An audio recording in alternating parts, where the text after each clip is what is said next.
It's Friday Sows, but I'm just going to tell you also just about all the things I've been making because I have actually been working.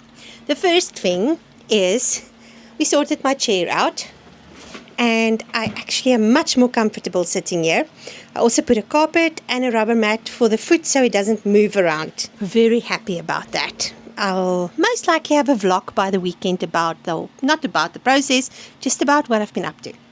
Then I have made a pencil case. This fabric I found I forgot the place's name, in Omaha district, and I found this beautiful quilting fabric. I'm just sad I didn't put batting. It's a bit flimsy, but it works, and I love the fabric. So now I have a place to keep my pencils. What I've also been doing is I finally hemmed the scarf. It was a big scarf that my friend had, and it got a tear in the middle, so I kept all the pieces cut out where the tear was. I think I lost about this size, and now she's got 3 different sizes of scarves that she can use for things. I think she uses it like cover stuff and so on, and for curtains, because they're huge. They're like 2 meters by a meter. And I have a school session on a Tuesday where we sit and chat live, and I was sitting doing this while everybody was doing what they were doing, and it's actually so much fun. I don't know if you were here in November when I did the live sessions every day. So I'm just looking for my needle and thread. I want to show you quickly. We get together and then everybody bring their stuff that they're working on, but what is nice is we can all talk, which is different from a YouTube live. So if you ever want to join us on a Tuesday afternoon in South Africa, it's early morning in America, and it's like mid-afternoon in England, you're more than welcome. Join my school community. It's still free, but it's going to be paid for from the 1st of February.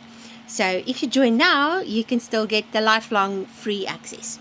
So I was sitting doing these, and what you do is you take your needle and your thread, and then you take your needle, and this is what you can do if you want to hem something, and you just go around. So it's like a rope almost that forms, and then you pull it through, and it forms a nice roll hem on your fingers, and it's really quick. So I sat and I did that for all the scarves, and now finally this alteration job is almost done. With this job, that was also something I had to do, is she had this fabric that she really loves. It's a linen. It was a friend of hers mom's curtains, and the friend wanted to make like a bag or something, and she said, no, I want a cushion cover. The friend gave her the fabric, and I sat down and I made it.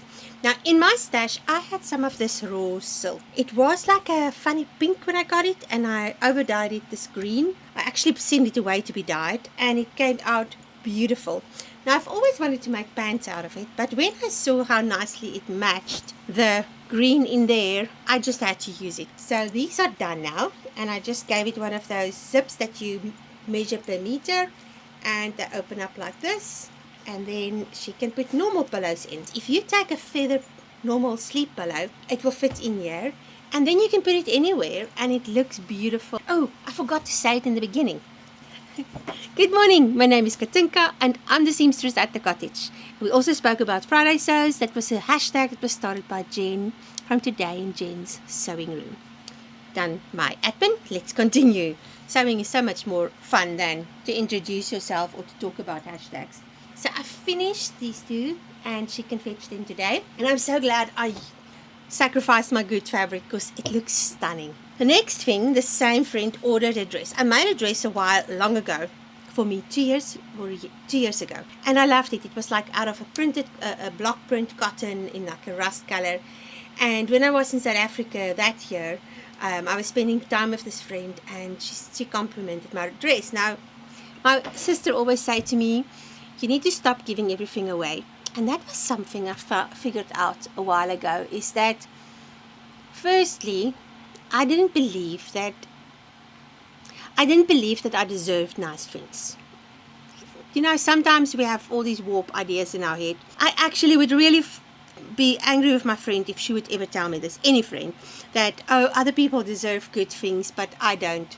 And so I've really been doing a lot of self-work in the last 2 years, basically longer, but there's been a breakthrough in the last year. But what I realized was I didn't believe that I deserved good things, firstly, and also part of my love language is gift giving. But sometimes I realize now that I would use gift giving because I didn't feel valuable enough to just be me, and that's enough as a friend. I felt I needed to give something for people to see my value. So it's been a big breakthrough, and I find it's been difficult in some ways because my go-to way since I was very little is I would give away. If you like something, I would give it to you. And there is a place for it, but there's also a place of not doing it all the time and figuring out why you're doing it. So anyway, back to the dress. I made this dress, Simplicity 8910. I loved it. It was in this rust cotton. And I think also when I make clothes for myself, I always have this thing of, I can just make more. The reality is, I never get around to making for myself because I'm often making orders for other people and then I'm just tired. So she loved the dress. I gave it to her. And then she came back to me and she said, I would really love another one like that. So we're making it long, almost that length. But that's a bit long. That's almost to the floor. And we're making that bodice. And we are making it in this fabric. I've been working on it, taking my time. So I sat and I did the sleeves and I've done the binding. And I've been doing the pockets on the skirt. And the bodice is all together for her to fit. I have just been having so much fun doing it. So I'm still working on that concept of how do I make sewing fun without having to rush. Because all my life of sewing, I had to rush to get things done. But what also happened since I saw you the last time is, I don't know what is going on, but it's like my body is just not happy.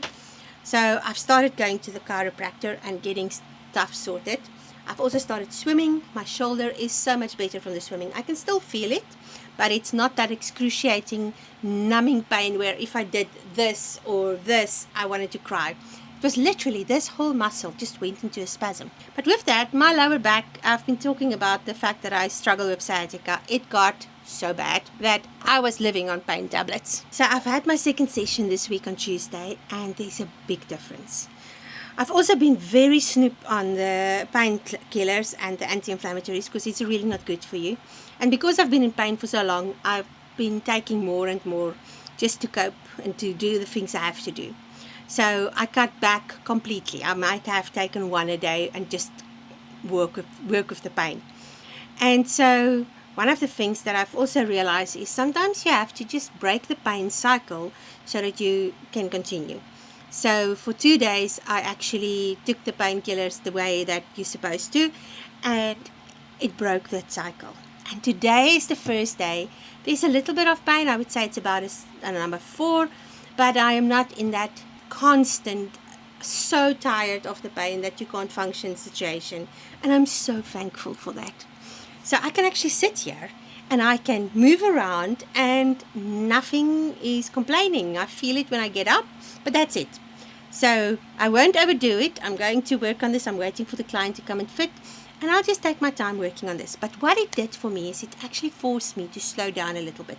Next up, I am working on turning my sister's tops all into zip-up tops. She loves hoodies, but she hates it when it's just a loose hoodie. She wants to be able to open it up. So this one is getting a red zip. Luckily, I still had once. Years ago, I worked at a sewing shop, and it was very bad for my budget because as I made money, I would buy stuff. But I've spoken to some people. Becky from Back's Creations. She said she worked at a Joann's and Michael's, and she had the same problem. So anyway, I worked at the shop, and then they closed down, and I bought all the open-ended zips. Not all of it, but a lot of them.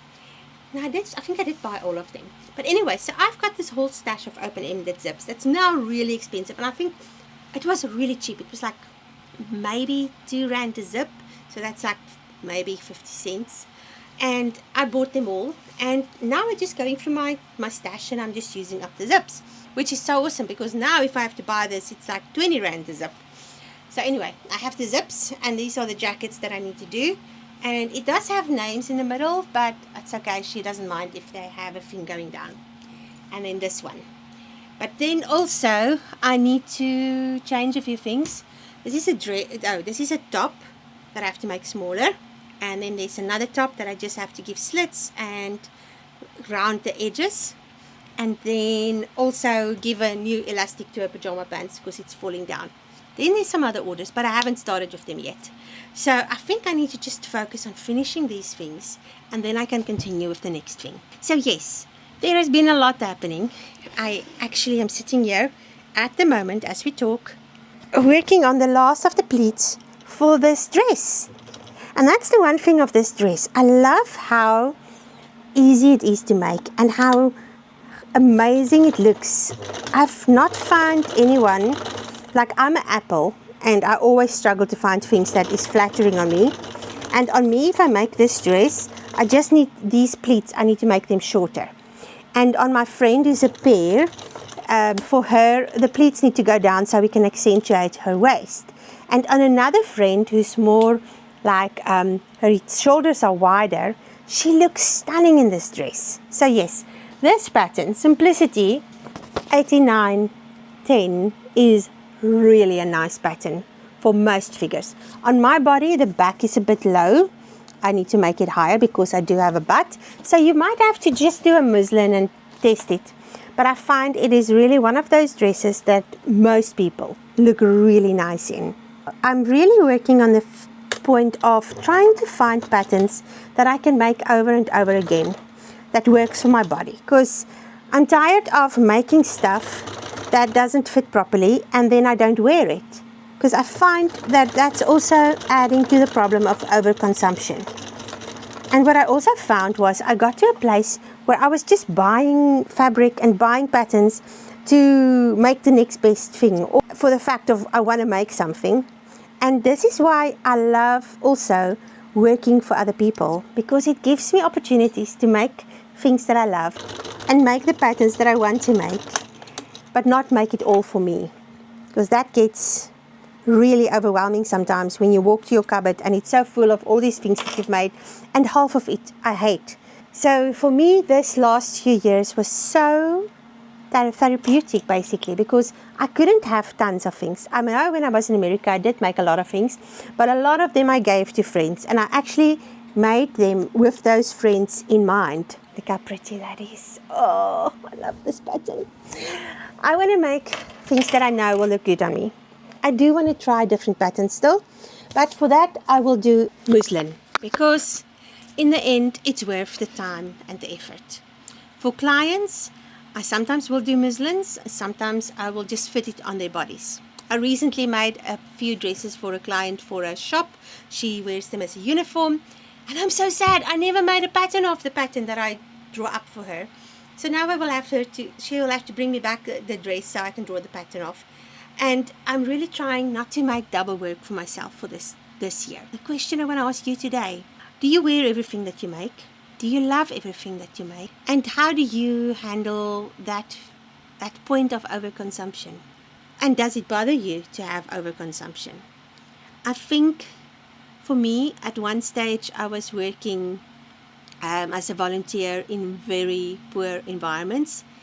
And it was shocking to see how many heaps of clothes were just lying around, where the goats were like eating the clothes. And that has always been something that triggered me, is waste.